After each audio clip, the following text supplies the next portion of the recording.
Press మీట్లలో అడ్డదిడ్డంగా మాట్లాడినట్టు సంస్కారహీనంగా శాసనసభలో కూడా మాట్లాడే ఒక ముఖ్యమంత్రి తెలంగాణకు ఉండడం తెలంగాణ ప్రజలు చేసుకున్న దురదృష్టం.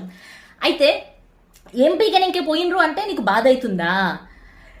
తెలంగాణను 14 ఏళ్లు పోరాడి సాధించిన వ్యక్తి, తెలంగాణను 10 ఏళ్లు సీఎంగా ఏలిన వ్యక్తిని, నీ తండ్రి వయసున్న వ్యక్తిని పట్టుకొని నువ్వు ఒక బూతు మాట అన్నావు. అట్లా మాట్లాడినరేంది అని అడిగితే ఆ తెలంగాణ భాష అని చెప్పినావు. మరి అంత బూతు మాట నువ్వు తెలంగాణ భాష అన్నప్పుడు ఏం బీకనింక పోయినావు అనేది నీకు తిట్టయిందా? నేను కూడా అడుగుతున్నా, నువ్వు ఏం బీకనింక పోయినావు మేడిగడ్డకు? నువ్వు అధికారంలో రాకముందుకు ఏం చెప్పినావు? 1,00,000 కోట్ల స్కాము, 1,50,000 కోట్ల స్కాము అని చెప్పి కాళేశ్వర్ అని చెప్పినావు.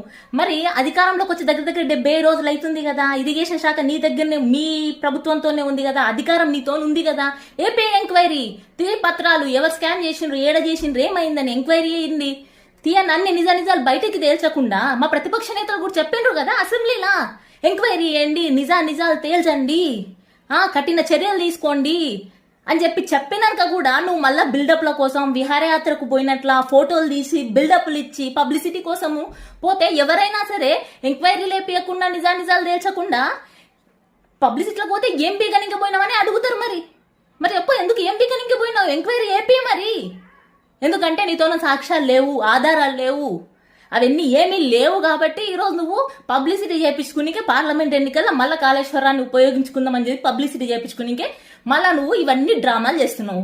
ఎవరికి తెలియదు నీ డ్రామాలు? అట్లే ఇంకేమన్నావు నువ్వు? ప్యాంట్లు కూడా కొట్టినరా?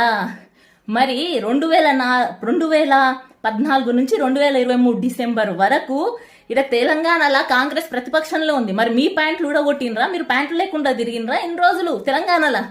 మరి మీ రాహుల్ గాంధీ కూడా 2014 నుంచి ఇంకా ప్రతిపక్షంలో ఉన్నాడు, ఇంకా ప్యాంటు లేకుండా తిరుగుతున్నాడా? సంస్కారవంతమైన మాటలు మాట్లాడాలి, సంస్కారహీనమైన మాటలు మాట్లాడితే ఎవడు మెచ్చడు గుంపు